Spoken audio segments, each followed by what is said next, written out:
Jesse actually reached out to me and he said, Chase, if we can get this guy on our podcast, it's going to be amazing.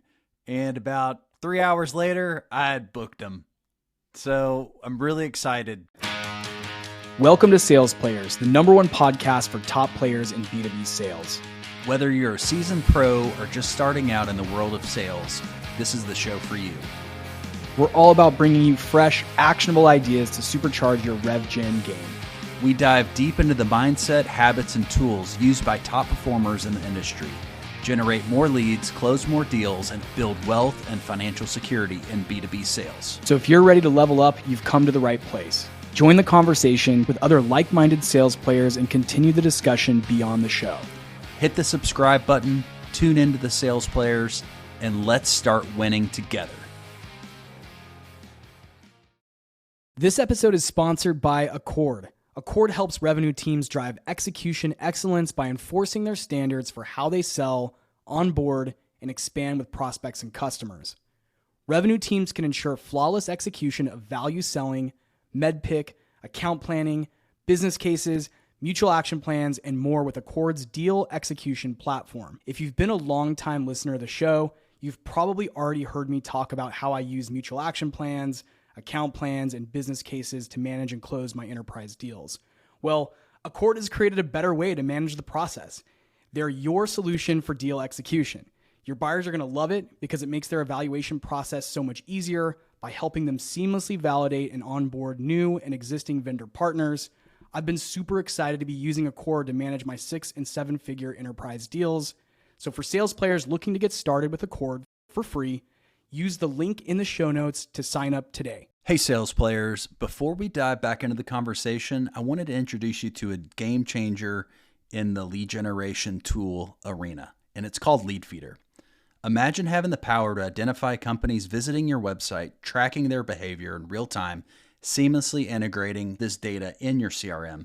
Lead Feeder is not just a tool, it's your secret weapon for efficient and targeted lead engagement. What sets Lead Feeder apart is its ability to provide detailed insights into visitor behavior, helping your sales team to prioritize efforts and close deals faster. Ready to revolutionize your approach to leads and deals? Head over to leadfeeder.com for your free demo today. That's LEADFEEDER.com. Don't miss out on the future of successful lead generation with Lead Feeder. Plus, if you go to the show notes, we actually have a special link that will give you a 21-day free trial instead of the normal 14-day free trial. Go over today and sign up. Hey, Chris, welcome.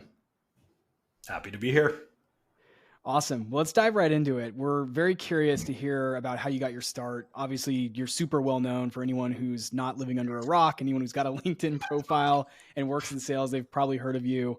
They likely know you from your Gong days, because I believe that's when you started really posting a lot of content, but they may also have heard of P Club, your most current venture.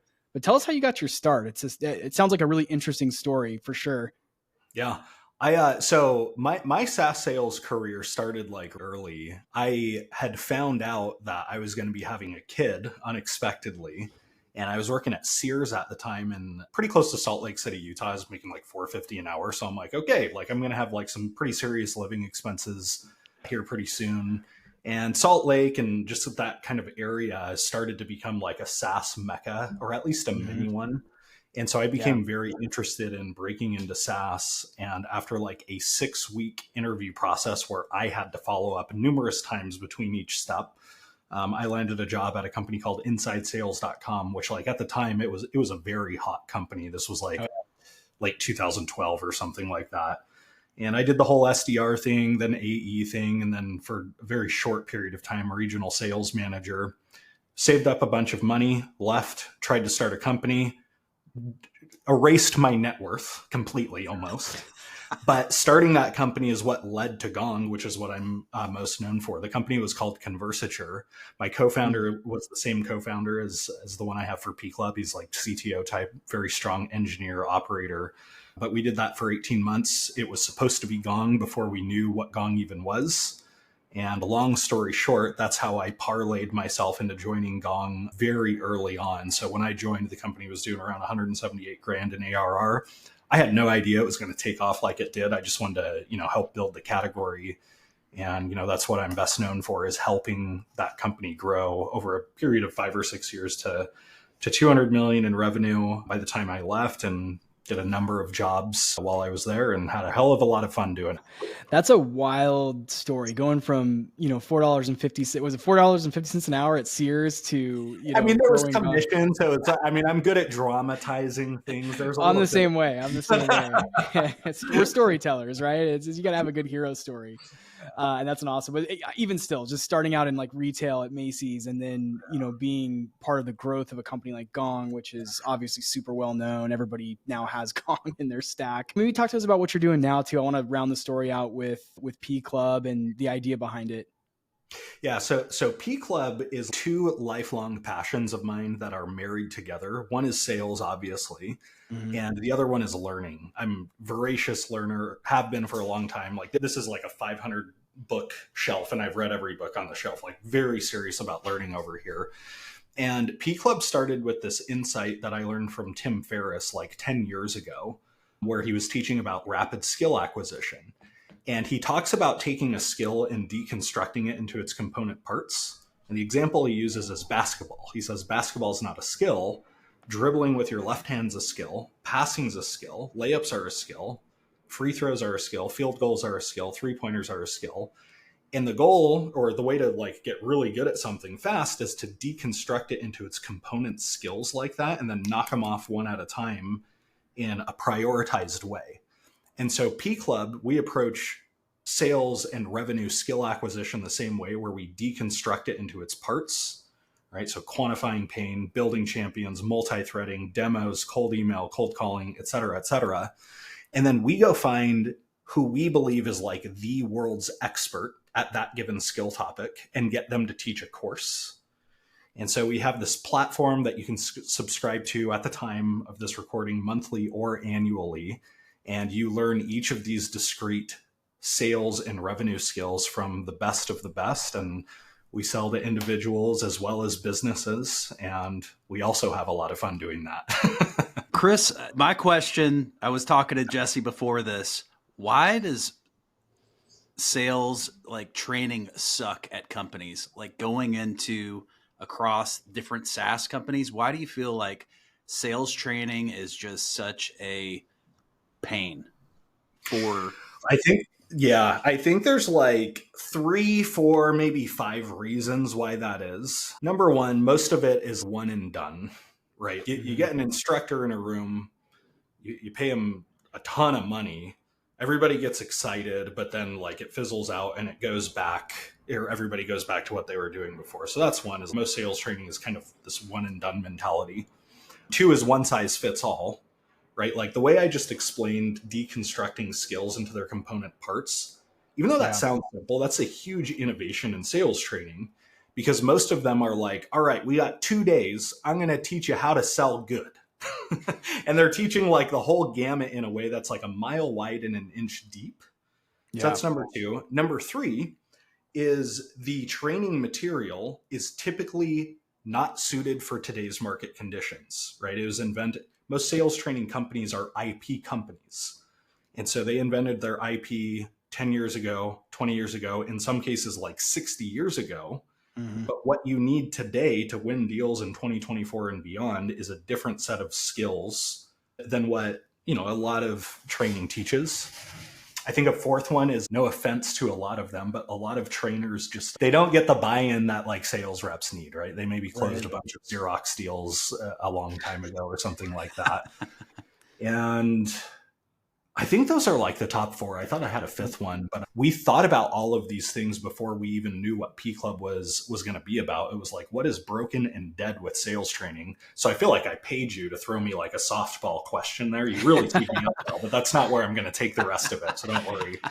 But like we analyze sales training as like broken in these number of ways. And then particularly for our business offering, we crafted the opposite of those 4 or 5 things that I just mentioned.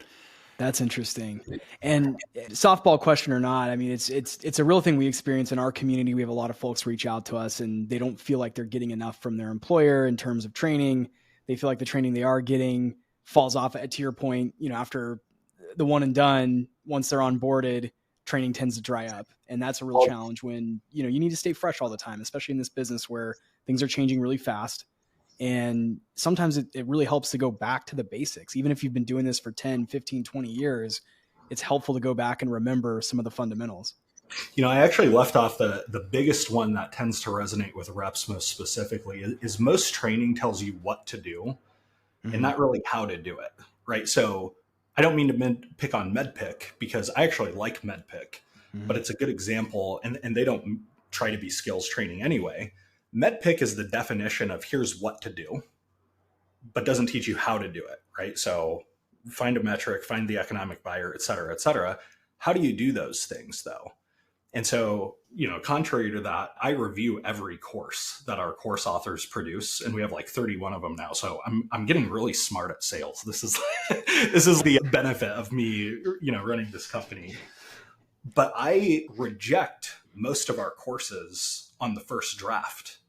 And the course author has to go back and do something to make it more prescriptive, because our ethos at P Club is I want us to get as close as humanly possible as the course author sitting next to you on a sales call and saying, now here's what to do or say next, instead of, lots of diagrams and charts and triangles that sound cool, but don't really help you close deals or have a better sales call.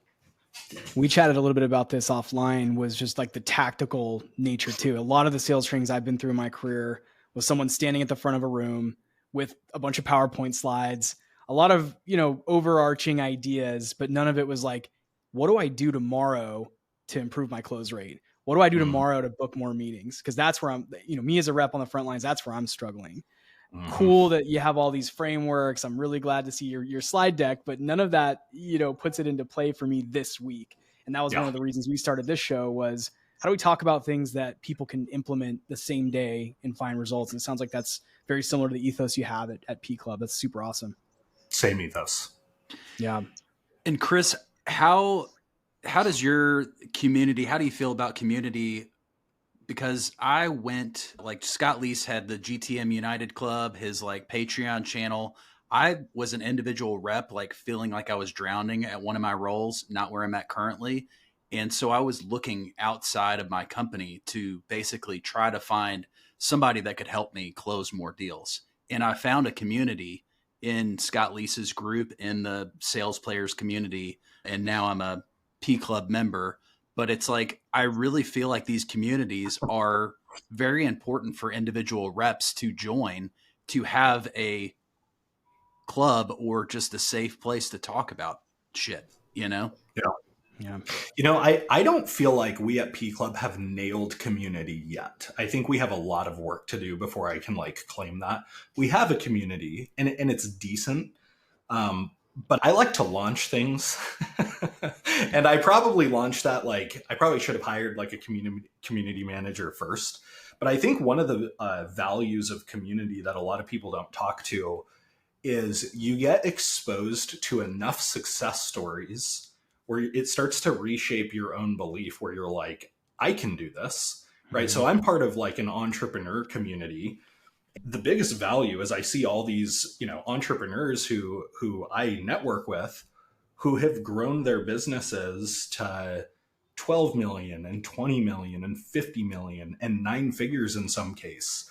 And when you're first starting a business, you're like, that's my dream, but that is so far away. I just want to pay my bills and not have to go get a job, or that's the big ambition.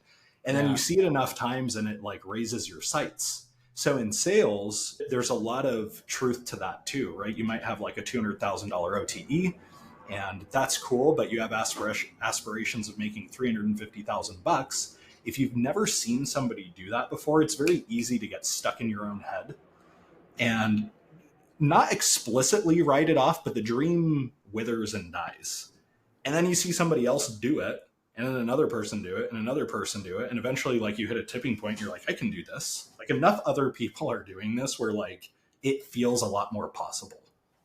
Where did you find your community, or did you have a community before you merged with Gong? with your other company? Were you mainly reading Tim Ferriss and just going through all these? Did you have a community back then? No, I was isolated back then. I mean, one of the ways I've made up for that is you guys have heard that quote. You become like the five people you spend most time. Yeah. That quote's actually wrong for 2024 because we live in this digitized world where all these other people who you've never met, you have access to. And so my modern take on that quote is you become most like the five people you consume the most content of. Now, interesting. Part of that is face-to-face, right? Like if I'm talking to my best friend every single day, then I'm going to become more like him because I'm considering a face-to-face conversation content. But I can become more like Kevin Dorsey just by taking his courses or reading his LinkedIn posts, or I don't know if Kevin has a book, but you guys get the point. Yeah.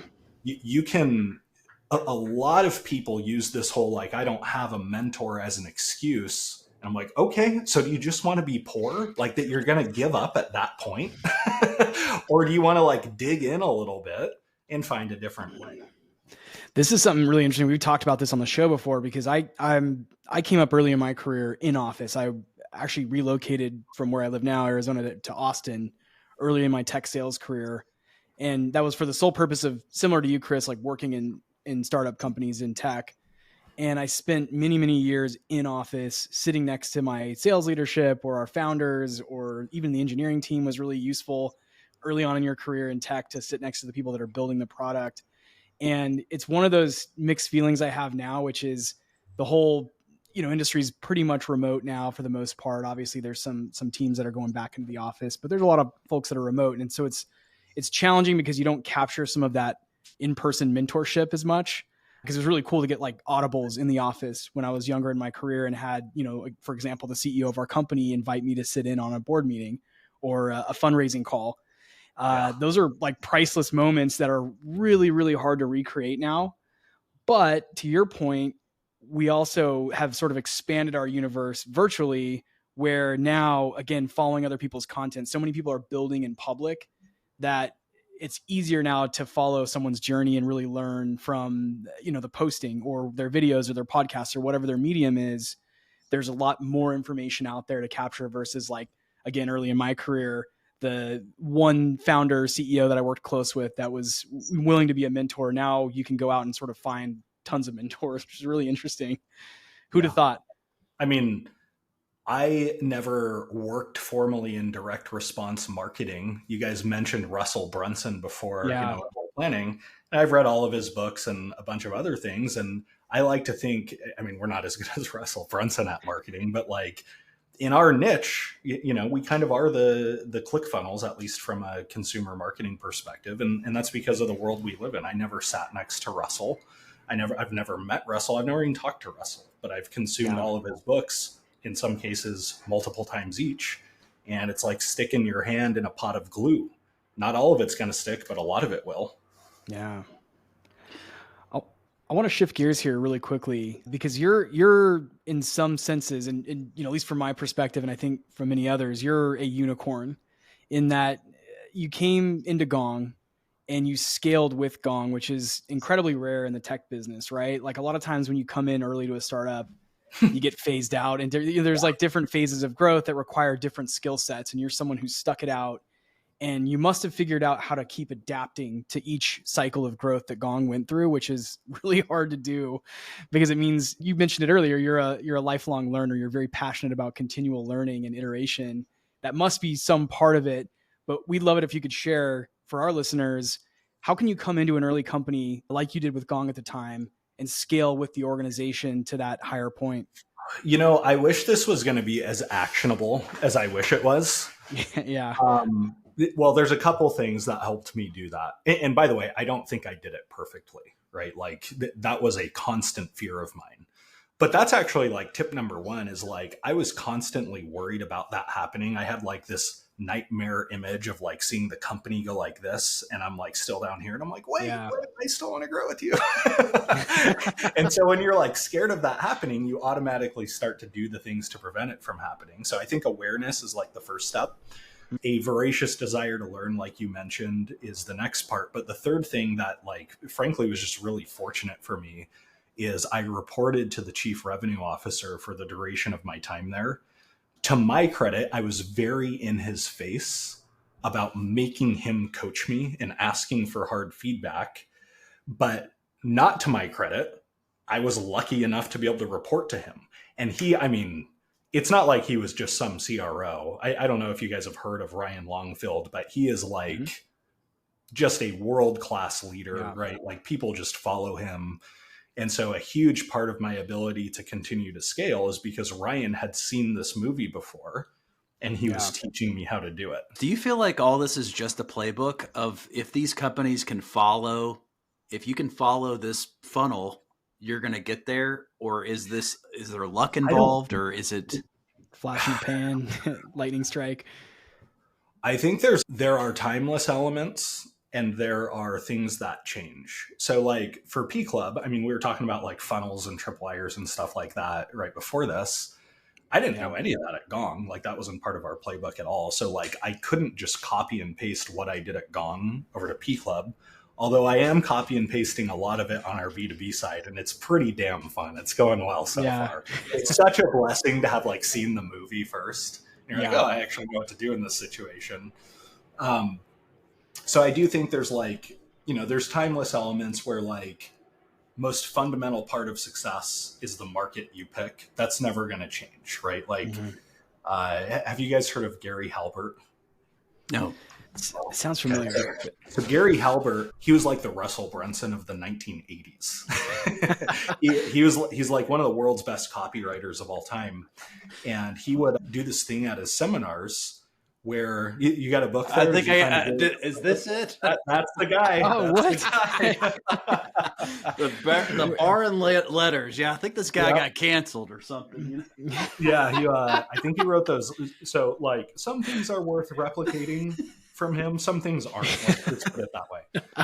But he used to do this exercise at a seminar where he would say, you and I are going to start competing burger companies. And you get to choose whatever competitive advantage you want, but it can only be one. And as soon as you do, then I'm going to choose mine, and I guarantee I'm going to win. And so then he would go to the other person and say, what's your competitive advantage? And they'd say a great tasting burger or an operationally sound system like McDonald's or whatever. And then he's like, great. My competitive advantage is I'm going to plunk down my burger stand in the middle of a starving crowd of people. And I'm going to win every time, even if I have a less good tasting burger or an operational clusterfuck. I don't know if I'm allowed to swear. We're all for it. But his point, and like this is like timeless business wisdom, is there are markets that are hungry and in pain and evangelical in some cases and irrationally passionate. And there are markets that aren't. And you should choose the ones that, are the former. Yeah, we've talked about like vitamins versus painkillers before on the show. Like you've got to be selling pain. Like, if you can find the market where you're selling painkillers versus like a nice to have vitamin, it's a little helpful, but it doesn't really take the headache away. Well, this is why I love like building companies that serve a sales audience, because salespeople and sales leaders are dreamers, right? Like we all want to make a ton of money. Nobody gets into sales like wanting like a below average or average life. Yeah. And when you have dreamers, you also have people that are in pain. I would argue it's positive pain because like you have this vision for your life, but that creates a natural hunger for more. And it's easier to build a company that serves that audience versus like, I don't know, like mortuary staff or account. I mean, I've never sold to those audience, but I would assume it's not that easy. Well, there are riches and niches, but you have to really niche down, you know? Yeah. To what you just said, Chris, I have to say I'm guilty of not following that path of where there's a hungry audience. And one of the businesses I had in Louisville was a juice bar and smoothie bar. So I'm in Kentucky. And we're the home of KFC. We're the home of bourbon. And people really don't want plant-based protein. It was the hardest. Yeah, I come to California for that. It was the hardest. We were going off Air One, and we created a great business, but it was a hard hand sell every time. But being in SaaS, it's like now I'm in MarTech space, and it's like there's just a flood of people that are spending money on ads. And so I can just instantly just hook them, and they're ready to go. They already know. They're warm buyers. They are already educated. Yeah. I feel like I'm a Kentucky soul. I'm in the Bay Area, and I think I'm like the only guy who eats McDonald's like every 2 weeks or something like that. My head of sales takes these pictures of the food she gets at these like $1,000 a plate restaurants, and the entree is like the size of my pinky or something like that. I'm like, I had fire wings tonight, and I had 20 of them, and I have no regrets. You're from Utah originally, so you gotta have fry sauce and stuff too. That's the good stuff. Sauce, yeah, all that stuff. All right. Yeah. So I want to go back just to dig in a little bit more, because again, I know our listeners are going to be really interested in hearing this. What were some other learnings along the journey at Gong, and maybe how you've applied them into the launch of P Club and the growth of P Club? Anything surprising along the way? You know, one of my most impactful moments that just kind of like reinforced some of my life philosophies is back in 2018. So Amit Bendov is the CEO. Yeah. And he's kind of a mentor of mine. He like really took me under his wing, especially while I was at Gong. And we went and got pizza together, you know, a couple years into Gong. And I was still like desperate to become an entrepreneur at that point, even though I stayed with the company for another 3 or 4 years. And so I asked him this question: how do you build like $1 billion company? Which, like, in hindsight, is the most sophomore question ever. It's like, how do you answer that in any like, you know, intelligent way? And to his credit, he had an amazing answer. He goes, there's 2 keys. Number 1, you build a product so good that a weak sales team could sell it. And then number 2, you build a sales and go-to-market team so good that they could sell a weak product. And if you do both of those things, then you probably, I mean, $1 billion business is yours to lose at that point. And I thought about that a lot over the years, and I realized that that saying is applicable to people in sales who want to make like gobs and gobs and gobs of cash, right? Like the key to making 350 or 500, let alone $1 million W-2 is, number 1, you find a company that has such insane product market fit that you could sell it even like if you weren't that good of a salesperson. That's one key. Yeah. And then on the other side is you become so goddamn good at selling that you could sell a weak product if you had to. And if you can figure out how to do both of those things, then like you're probably destined to like put some points on the scoreboard in a pretty meaningful way. Now, a lot of people like on LinkedIn, I have this group of people, I don't know what it is, but they like to argue with me about skills. In the comments. Yeah. They're in your like, comment section? They're like saying I like sell snake oil by advocating for this narrative of skills just because it aligns with what P Club does. And I'm like, look, I would be saying the same thing if P Club doesn't exist, buddy. But you know, you keep saying that. They will say, no, it's more important to like go find the hot ass company like Klaviyo or Snowflake or whatever. And I'm like, maybe, but do you think these companies, as hot as they are with as much talent choices, are choosing skillless people? Who gets access to those opportunities? The people with skill. So shut the fuck up. And do those Sorry, probably edit that piece out. No. We got this is for the haters and Chris's comments on LinkedIn. Fuck you. We're keeping that in. They don't get that I actually like to fight. Like, I'm a fighter. I'm like, okay, fine. Like, you're just making my day here, buddy. Oh, it creates engagement. You know, it gets the algorithm going back and forth. You know, all press is good press. Yeah. Talk to me about, you know, you are spending some money on ads. I've seen your ads coming into my LinkedIn and YouTube for P Club, but I have a question. Like, did they have a really big like spend on PPC when they were scaling? Was that a big focus for them? Okay. No, not really. By the time like they really institutionalized paid marketing, I had left the marketing team.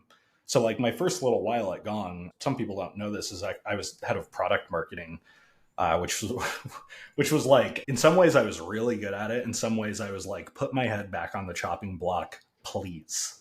But I wasn't really close to that, and it didn't really happen until, I don't know, 2018. It was mostly just content marketing that helped us get that initial velocity.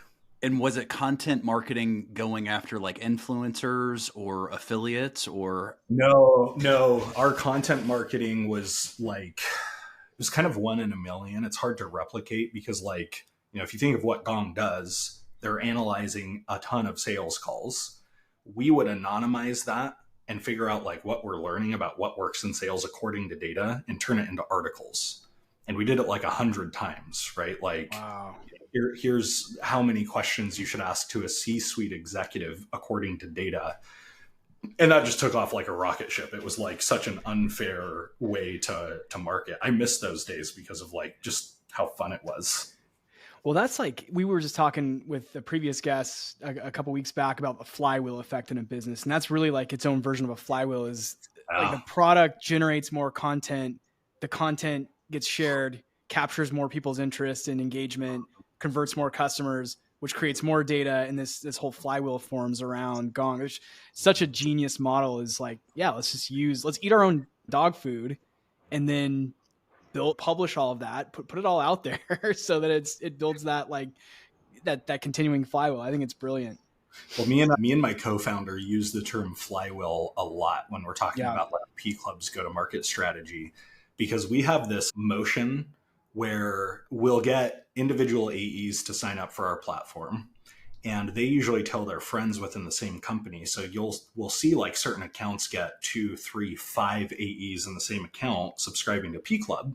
Yeah. And we call it our B2C to B flywheel, because now we have like some leverage to go to the VP of sales and get a sales meeting with them and sell P Club for Business. And so we raised a little bit of money, but there are VCs who like want to give us a lot of cash, and we're like, we don't want this. Mm-hmm. But they're very willing to write a check, because we're like, we kind of joke about it, but we're like, we have a negative customer acquisition cost. People pay us to become leads because we get these consumer subscribers and then we get the meeting. And it's like, by that point, your AEs have already paid us like $5,000. So we got paid to land this sales meeting with you, really.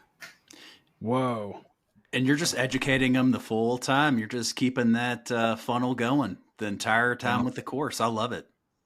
I think people, if they don't know who Russell Brunson is and ClickFunnels, I think you have to read his books. I think it's a must. Yeah. It's a really funny story there. A few years ago, I learned about Russell probably from a Facebook ad. And, again, being in tech sales, I was like, this is different. He's building a software with ClickFunnels, so it's relevant enough. And certainly the copywriting lessons and the offers and the funnel aspect of what he teaches is really important. But I remember probably overstepped a little bit, but I shared one of his books with our VP of marketing at the startup I was working at. And she's just like, what is this crap? She's like, who's this guy? He's like out in Idaho, like, But it's so much better than most B2B marketing. Right. B2B. If I hear another product marketing manager talk to me about like, let's spend a month talking about our positioning statement, I'm like, dude. Yeah. Let's have some wine and knock that out tonight and then get back to how we put it into action. Yeah. And I think what's great about Russell's content, again, is it's focused on the human psychology of it too. Like what makes people incentivized to go do things? I know he always talks about status, which is an interesting thing to apply to B2B. What would cause someone's status? Not talked about enough in B2B. Not at all. But yet our buyers are humans, and they also want their perception to increase, whether that's internally, they want their boss to pat them on the back because they picked the right SaaS vendor, or they want to get the bonus at the end of the year, or they want to tell their buddies at the bar later in the week that they, negotiated a SaaS contract down, whatever it is. Like there's some, status increase that they're shopping for. And again, it never gets talked about in B2B marketing or sales. It's never part of the curriculum. Yeah. I'll go a step further. We don't talk about status in B2B marketing. We don't even talk about emotions in B2B marketing. It's like the most just plainly stated facts and figures and logic, and it's just boring. Yeah. So Chris, tell us what's coming up next for P Club. Where's the roadmap heading? What can customers and fans that are out there listening look forward to? Yeah. So we have 31 courses as of today. Our newest one just rocketed up to like one of the most popular courses within a couple of weeks. It's Kevin Dorsey's newest course on advanced cold calling, and people are loving that one. We'll probably release, I would think, another 30 to 40 courses this year. And then the big thing we're trying to do on the engineering side is skill measurement and benchmarking. So like P Club, our like business platform, we're building it so it integrates with like Gong and your CRM and outreach and all the other tech stack stuff that sellers use. And we're going to pull all that data and analyze rep skills and say, compared to other AEs in the MarTech industry, here's, how your organization ranks against discovery and quantifying pain and all that kind of stuff. So that then we can make like very personalized course recommendations and learning paths for individual sellers. So that's the stuff me and my co-founder are nerding out about right now. So you're spinning up that flywheel again, round two, just to get those insights out there. I just love the use of data, and that's so hard to get right, but it's really cool that you've, again, been able to have a front row seat at Gong to see that. And now you're out building the exact model, which is so cool. Yeah, it's fun. Do you all have a sales team at P Club? Do you all have AEs or is it mainly inside sales and you're the dude on the calls all the time? No, so I have closed most of our customers up until recently. I hired a head of sales, Meredith Chandler, who's been awesome. She's probably 5 months into the job.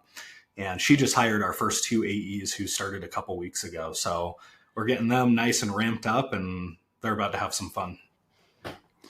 Well, Chris, before we head off, do you have any suggestions on maybe an AE that is just banging their head on not closing demos, that maybe they're just talking too much or they're just not getting to the next steps? Do you have a course or do you have a framework that you would suggest somebody that's not closing deals? Would love to hear that. I'll give some short-term candy, and then I'll give the long-term answer that they should really take more seriously. So the short-term thing is like, if you want to, there's a lot of ways to solve what you just mentioned. So who knows what the root cause is.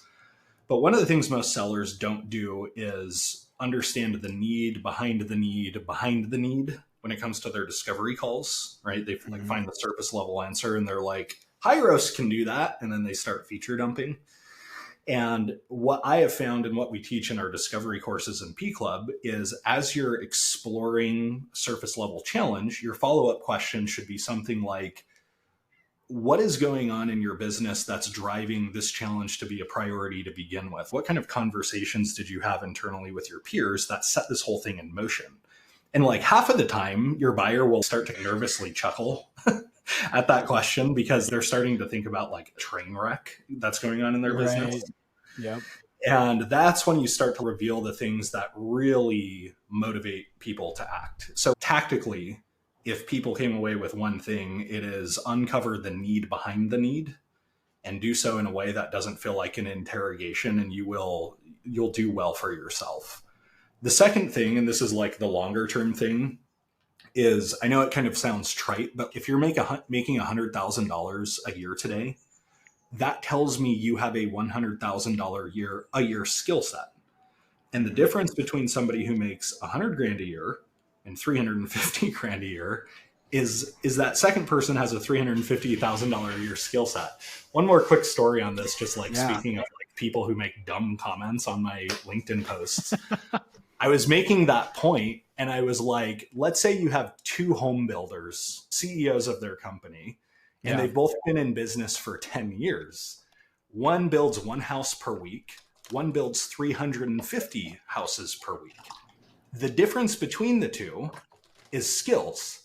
And then some turkey in the comments goes, nuh-uh, the difference is capital. The guy had capital. And I'm like, what skill do you think they had to get them capital?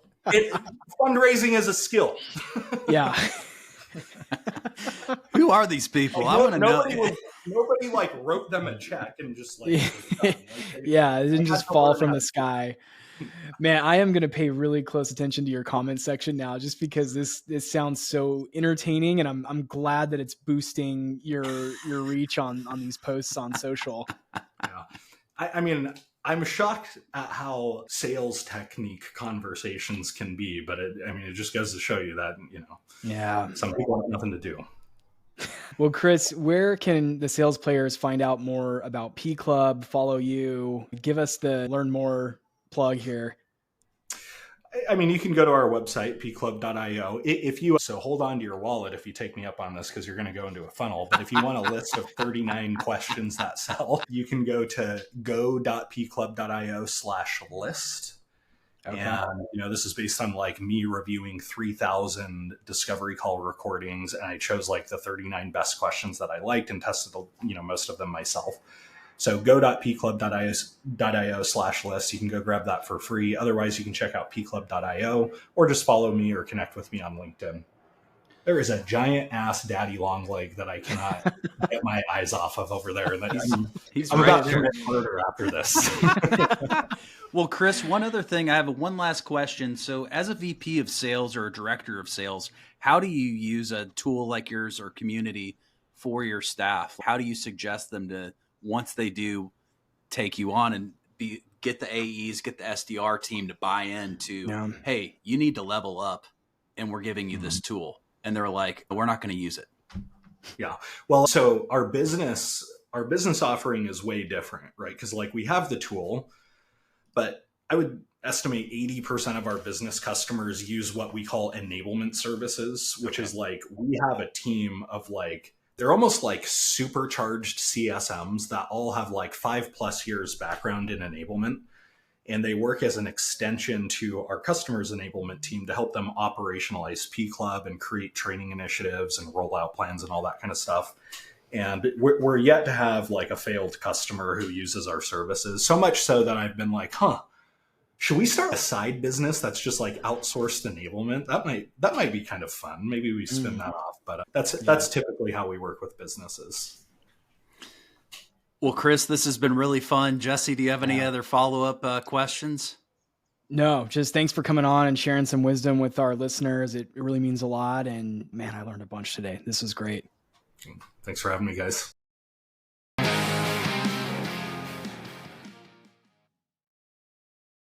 If you do any prospecting with LinkedIn, you have got to go get set up with Surf. That's SURFE.